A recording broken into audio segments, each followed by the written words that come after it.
हाय, आज की इस वीडियो में हम बात करने वाले हैं TDS provision under the income tax act. तो अगर आप बिजनेसमैन है, अगर आप अकाउंटेंट है या किसी भी तरीके से अकाउंटिंग प्रोफेशन से जुड़े हुए हैं तो आज की वीडियो आपके लिए बहुत बेनिफिशियल हो सकती है। बिकॉज अगर आपके बिजनेस में टीडीएस के प्रोविजन लगते हैं और आप उन्हें कंप्लाई नहीं करते हैं तो that can be result as a disallowance of your business expenses, जिसकी वजह से आपको टैक्स पे करना पड़ सकता है विद इंटरेस्ट एंड पेनल्टी। तो ये छोटी सी वीडियो है जिसके अंदर मैं मोस्ट इंपॉर्टेंट पॉइंट्स जो है टीडीएस के रिगार्डिंग वो डिस्कस करने वाला हूं। तो चलिए स्टार्ट करते हैं। सबसे पहले हम ये डिस्कस करते हैं कि किन ट्रांजैक्शंस के ऊपर टीडीएस के प्रोविजन एप्लीकेबल होते हैं। लेट सपोज आपने अपने बिजनेस के ऊपर कोई पैसा खर्च किया हो, जैसे कि आप अगर मैन्युफैक्चरर हैं तो आपने गुड्स परचेज किए हो, रॉ मटेरियल परचेज किया हो। अगर आप ट्रेडर हैं तो आपने फिनिश गुड्स परचेज किया हो सेल करने के लिए, या आपने अपने बिजनेस के लिए कोई एसेट्स, टेंजिबल एसेट्स परचेज किया हो। टेंजिबल का मतलब है वो एसेट्स जिसे आप हाथ लगा सकते हैं। या फिर आपने अपने बिजनेस के लिए कोई खर्चा किया हो, आपने स्टेशनरी परचेज की हो, आपने अपने इंप्लॉइज के लिए हाउसकीपिंग का सामान या फिर स्टाफ वेलफेयर के लिए किचन का सामान परचेज किया हो। कोई भी ऐसा आइटम परचेज किया हो जिसको आप टच कर सके, जिसे आप छू सके। या फिर आपने पेमेंट्स की हो अपने बिजनेस में सर्विसेज लेने के लिए। लेट सपोज आपका जो परमाइसिस है वो है रेंट पे, तो यहाँ पे आपको रेंट की सर्विस मिल रही है जिसके लिए आप पे कर रहे हैं रेंट। या फिर आपने अपने प्रोफेशनल, अपने चार्टर्ड अकाउंटेंट को, अपने लॉयर को, अपने इंजीनियर को कोई पैसा दिया है उसकी सर्विसेज के लिए। या फिर आपने कोई जॉब वर्क कराया है या कोई लेबर वर्क कराया है अपने बिजनेस के लिए, उसके लिए पेमेंट की हो। या कोई दूसरी सर्विसेज, आपने कोई भी सर्विसेज हो सकती है अपने बिजनेस के लिए थर्ड पार्टी से ली हो और उसके लिए आपने उसको पेमेंट की हो। तो मतलब हमने दो तरीके की ट्रांजैक्शंस डिस्कस की। एक जो है वो गुड से रिलेटेड है, जो दूसरी है वो सर्विसेज से रिलेटेड है। तो अब क्वेश्चन आता है, क्या जब हम दोनों की पेमेंट करते हैं या दोनों का बिल बुक करते हैं तो दोनों के अंदर टीडीएस के प्रोविजन लगते हैं, हमें दोनों के अंदर टीडीएस काटना पड़ता है? Answer is no. हमें सिर्फ सर्विसेज से रिलेटेड जो ट्रांजैक्शंस होती है उनके ऊपर ही टीडीएस के प्रोविजन एप्लीकेबल होते हैं और वहीं पे हमें अपने टीडीएस के प्रोविजन लगाने होते हैं। टीडीएस डिडक्ट करना होता है और डिपॉजिट कराना होता है और लास्ट में रिटर्न फाइल करनी होती है। इसी वीडियो के अंदर तीनों चीजें डिस्कस करेंगे। मतलब जब हम कोई tangible assets, tangible stock, tangible कोई एक्सपेंस खर्चते हैं तो उसके ऊपर टीडीएस के प्रोविजन एप्लीकेबल नहीं होते हैं, पहली चीज। सेकंड चीज, क्या कोई अमाउंट स्पेसिफाई है कि अगर इस अमाउंट से ज्यादा का एक्सपेंस हमने किसी सर्विसेज के लिए दिया तभी टीडीएस लगेगा कि नहीं लगेगा? आइए एग्जांपल से समझते हैं। लेट सपोज आपने दो अलग अलग प्रोफेशनल्स की सर्विसेज ली। एक से आपने सिर्फ पैन कार्ड बनाया और उसको दिए 500 रुपए, और दूसरे से आपने अपने बिजनेस की ऑडिट कराई और उसका टोटल बिल आया आपके पास 50,000 रुपए। तो क्या आप इन दोनों का, क्योंकि दोनों सर्विसेज प्रोवाइड कर रहे हैं, दोनों प्रोफेशनल है, तो क्या आप इन दोनों का टीडीएस काटेंगे? या फिर लेट सपोज आपने अपने ऑफिस में कोई छोटा मोटा लेबर का काम कराया जिसे आपने दिन की दिहाड़ी दी 500 रुपए, या फिर आपने अपने बिल्डिंग के अंदर एक मेजर काम कराया जिसका आपसे जो कॉन्ट्रैक्टर है उसने लिया 5 लाख रुपए। अब इन दोनों केसेस में 500 रुपए में और 5 लाख रुपए में दोनों में कंस्ट्रक्शन का काम हुआ है, तो क्या आप इन दोनों पेमेंट के ऊपर टीडीएस काटेंगे? तीसरा केस, लेट सपोज आपका एक शॉप है जिसका आप रेंट पे कर रहे हैं 5,000 रुपए पर मंथ, और एक गोडाउन है जो इससे लगभग 10 टाइम बड़ा है और उसकी पेमेंट आप कर रहे हैं 50,000 रुपए पर मंथ। पहले केस में, शॉप के केस में मान लीजिए 5,000 रुपए पर मंथ, तो 5,000 रुपए पर मंथ का मतलब है 60,000 पर ईयर हो गया, और 50,000 पर मंथ का मतलब है लगभग 6 लाख पर ईयर हो गया। तो क्या इन दोनों ट्रांजेक्शन के ऊपर टीडीएस काटना पड़ेगा? मैं कहने की कोशिश कर रहा हूं कि क्या यहाँ पे कोई थ्रेशोल्ड लिमिट है जिसके ऊपर टीडीएस के प्रोविजन एप्लीकेबल हो, और अगर उससे नीचे आप पेमेंट कर रहे हैं तो आपको टीडीएस ना लगाना पड़े? आंसर इज यस, ऐसी थ्रेशोल्ड लिमिट है। अब हम एक एक करके डिस्कस करेंगे। सबसे पहले हम बात करते हैं, अगर आप किसी प्रोफेशनल को पे कर रहे हैं, आप चार्टर्ड अकाउंटेंट को, आर्किटेक्ट को, या किसी आईटी प्रोफेशनल को, या फिर लॉयर को पे करते हैं, तो यहाँ पे पर एनम पूरे साल में अगर आपका 30,000 रुपए तक का एक प्रोफेशनल को बिल होता है या पेमेंट होती है, तो आपको अगर 30,000 मैक्सिमम लिमिट है, अगर इससे नीचे आप रखते हैं तो आपको टीडीएस के प्रोविजन लगाने की जरूरत नहीं है। आप जितने का बिल आया उतने की पेमेंट कर दीजिए। मगर अगर आपको ये लगता है कि इसको मैंने पूरे साल में 30,000 से ज्यादा पेमेंट करनी है तो टीडीएस के प्रोविजन एप्लीकेबल होंगे। ये जितनी भी मैं आपको लिमिट बताऊंगा ये फाइनेंशियल ईयर 2021 के हिसाब से बता रहा हूं, बिकॉज मैं ये जो वीडियो है फाइनेंशियल ईयर 2021 में बना रहा हूं। अगर आप इसे वीडियो को बाद में देखते हैं तो मे बी पॉसिबल ये लिमिट जो है वो चेंज हो गई हो, ये बजट टू बजट चेंज हो सकती है। नेक्स्ट, कॉन्ट्रैक्टर के केस में जो लेबर वर्क कॉन्ट्रैक्ट होता है या जॉब वर्कर होते हैं, इनके केसेस के अंदर अगर ये पूरे साल में 1 लाख से कम के बिल देते हैं तो आपके टीडीएस के प्रोविजन एप्लीकेबल नहीं होते। अगर 1 लाख से ज्यादा का बिल बनने वाला है तो एप्लीकेबल होते हैं। हाँ, अगर 1 लाख से कम का बिल है मगर एक बिल ही 30,000 से ज्यादा का है तो इसके ऊपर टीडीएस एप्लीकेबल होगा। मान लीजिए उससे आपने एक ही काम कराया, 60,000 का काम कराया, मगर 60,000 1 लाख से तो नीचे है, मगर उसने 60,000 का सिंगल बिल दिया है, इस केस के अंदर टीडीएस के प्रोविजन एप्लीकेबल हो जाएंगे। Next, rent. मान लीजिए आपने गोडाउन लिया जिसकी पेमेंट जो पूरे साल की है वो रेंट जो है 2,40,000 से नीचे है, आपको टीडीएस नहीं काटना। आप पूरा का पूरा जो रेंट है वो अपने लैंडलॉर्ड को दे सकते हैं। हाँ, अगर इससे ज्यादा है तो एक स्पेसिफाई अमाउंट जो है वो टीडीएस के रूप में कटेगा, वो क्या है आगे बात करेंगे। ऐसे ही अगर आपने किसी थर्ड पार्टी से लोन लिया है, आप उसे इंटरेस्ट पे कर रहे हैं, अगर पूरे साल में 5,000 से ज्यादा का इंटरेस्ट है तो आपको टीडीएस डिडक्ट करना होगा, डिपॉजिट कराना होगा, रिटर्न फाइल करनी होगी। तो अब अच्छा, कमीशन के ऊपर ये 15,000 है। अगर किसी को कमीशन दे रहे हैं आप, बिजनेस प्रमोशन की कमीशन है, उसने आपको कोई काम कराया उसकी कमीशन है, 15,000 पर ईयर से नीचे है तो टीडीएस नहीं है, ज्यादा है तो लगेगा। ये जो मैंने आपके साथ 5 पॉइंट डिस्कस किए हैं ना, ये वो पॉइंट्स है जो मैक्सिमम आपको अपने बिजनेस में देखने को मिलेंगे। बाकी इसके अलावा भी काफी ऑलमोस्ट सारी सर्विसेज है जिनके ऊपर टीडीएस लगता है, मगर वो नॉर्मल नेचर में, रेगुलर नेचर में नहीं होती है। तो मैं वीडियो को मैंने शॉर्ट भी रखना है तो मैं उनको डिस्कस नहीं करूंगा। मेन ये ही पॉइंट्स होते हैं जो मोस्ट ऑफ द बिजनेस में काम आते हैं। अब अच्छा, दूसरी बात, ये जो लिमिट्स मैंने आपको बताई है ये पेन बेस है। मतलब अगर आप एक प्रोफेशनल को 30,000 से ज्यादा पे कर रहे हैं तो ही ये लगेगी। अगर दो प्रोफेशनल को 20-20 मिलाते हैं, मतलब 30,000 से ज्यादा प्रोफेशनल को तो पे किया मगर एक से ज्यादा प्रोफेशनल्स को पे किया, उस केस के अंदर टीडीएस के प्रोविजन एप्लीकेबल नहीं होते। मतलब ये पेन बेस है, एक आदमी के लिए ये लिमिट सारी की सारी लगेगी। ठीक है, जब आप वो डिडक्टिव होगा उस केस में। चलिए अब बात आती है, चलिए मान लीजिए कि जो हमने ये लिमिट्स डिस्कस की, इस लिमिट से ज्यादा अमाउंट हो गया तो कितना टीडीएस काटना है? क्या सबका एक पर्टिकुलर परसेंटेज है या प्रोफेशन वाइज, कॉन्ट्रैक्ट वाइज या उनके काम वाइज अलग अलग लिमिट है, अलग अलग रेट है? ये डिस्कस करते हैं। तो चलिए सबसे पहले हम बात करते हैं प्रोफेशनल की। आप चार्टर्ड अकाउंटेंट को, लॉयर को या आर्किटेक्ट को या आईटी प्रोफेशनल को कोई पेमेंट करते हैं, इनके ऊपर लगता है टीडीएस 10%। सेक्शन है 194J। अब टीडीएस कटेगा कैसे? मान लीजिए आपको किसी ने 50,000, किसी प्रोफेशनल ने 50,000 का बिल पे किया, चार्ज किया आपसे, जिसके ऊपर उसने 18% जो है अपना टीडीएस जीएसटी लगा लिया, तो उसका टोटल अमाउंट जो है इनवॉइस का वो आया 59,000। अब आपको टीडीएस जो डिडक्ट करना है वो 50,000 पे करना है या 59,000 पे करना है?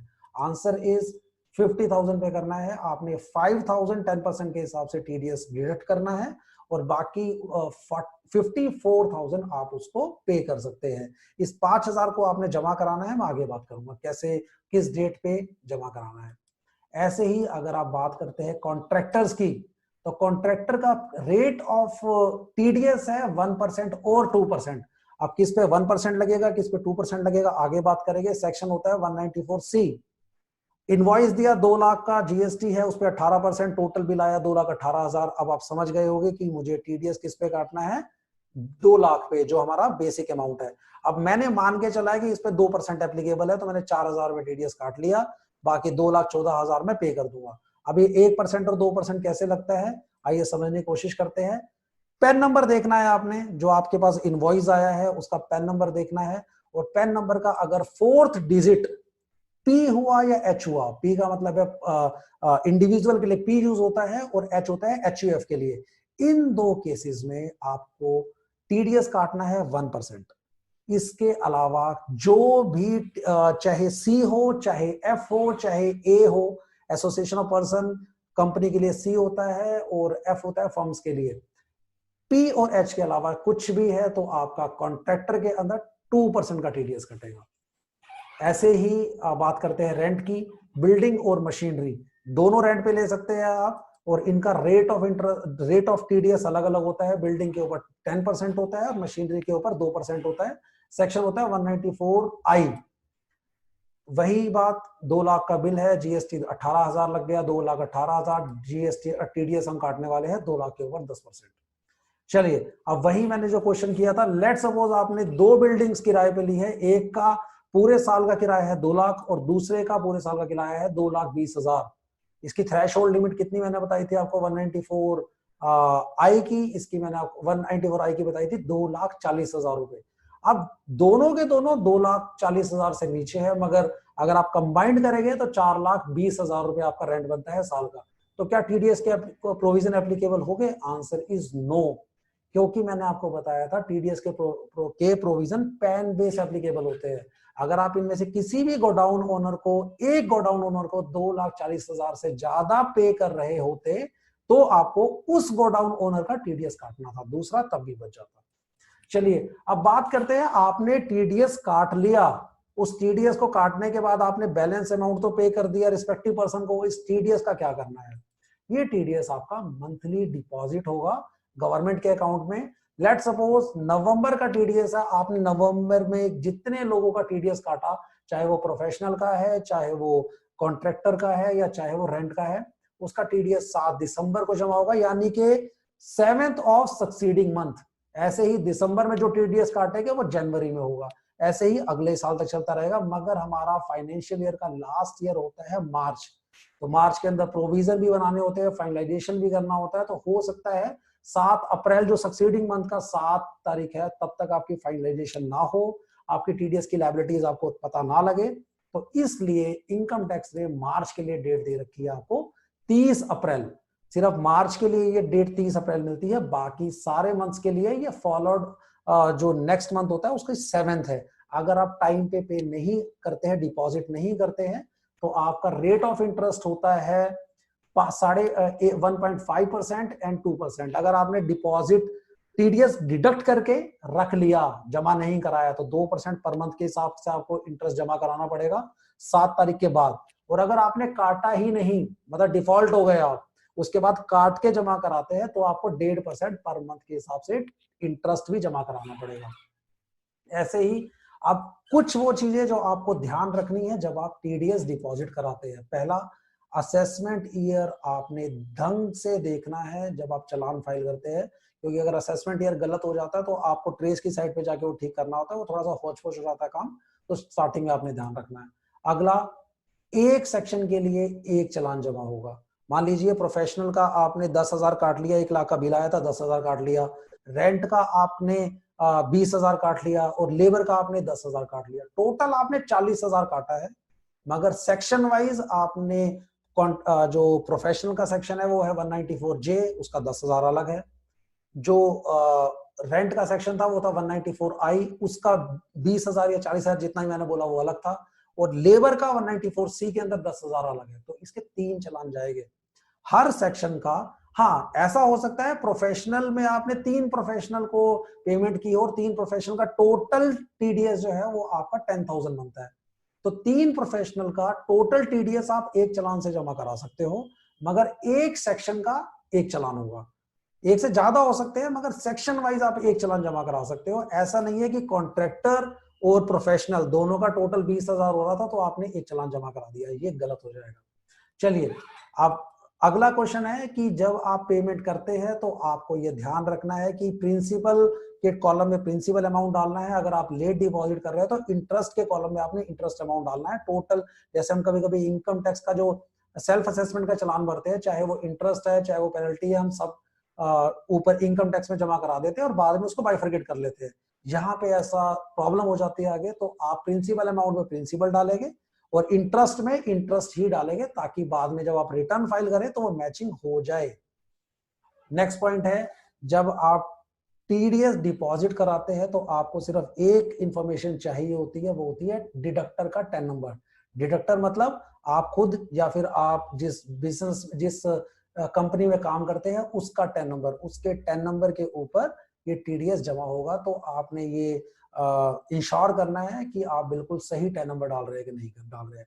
वैसे भी जब आप साइट पे जाते हैं और आप अपने बैंक की जिस बैंक से आप पे करते हैं वहां से जब लिंक होता है ना, चालान जनरेट होता है, तो वहां पे रिफ्लेक्ट हो जाता है नाम कि इस कंपनी का 10 नंबर आपने डाला है, मगर फिर भी वी शुड इंश्योर कि हम सही 10 नंबर डाल रहे हैं।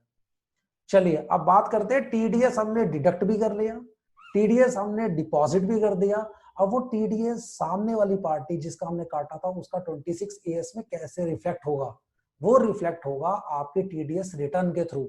जब आप टीडीएस रिटर्न फाइल करेंगे तो वो टीडीएस रिटर्न उनके 26 एएस में जिनका आपने काटा था रिफ्लेक्ट हो जाएगा and they can take the benefit of the TDS deducted. तो अब इसकी रिटर्न्स भी जाएगी। मैंने आपको बताया था जो डिपॉजिट है वो होता है मंथ वाइज, और जो चालान आपने रिटर्न फाइल करनी है वो होती है क्वार्टरली। तो क्वार्टरली कैसे होता है? फर्स्ट क्वार्टर होता है आपका अप्रैल टू जून। जब ये जून में खत्म हो जाएगा तो आपको नेक्स्ट मंथ यानी कि सक्सीडिंग मंथ जुलाई, लास्ट डेट होती है 31 जुलाई से पहले पहले अपनी फर्स्ट क्वार्टर की रिटर्न फाइल करनी है। ऐसे ही सेकंड क्वार्टर की रिटर्न 31 अक्टूबर, थर्ड क्वार्टर की रिटर्न 31 जनवरी, और यहाँ पे भी क्योंकि लास्ट क्वार्टर फाइनल क्वार्टर होता है, आपको काफी प्रोविजंस डिटेल्स वगैरह बनानी होती है, तो यहाँ पे थोड़ा सा टाइम एक्स्ट्रा दिया गया है। मार्च का अप्रैल में होना चाहिए था, मगर यहाँ पे डेट दी गई है 31 मई, यानी कि आपके लास्ट क्वार्टर के लिए आपको 2 महीने दिए जाते हैं। और अगर आप इस डेट के अंदर रिटर्न फाइल नहीं कर पाते, लेट रिटर्न फाइल करते हैं, तो 200 रुपीज पर डे की पेनल्टी आपको पे करनी पड़ती है, नहीं तो वो आपके ट्रेस के लॉगिन में जाके रिफ्लेक्ट करती रहेगी जब तक आप उसको पे नहीं करेंगे।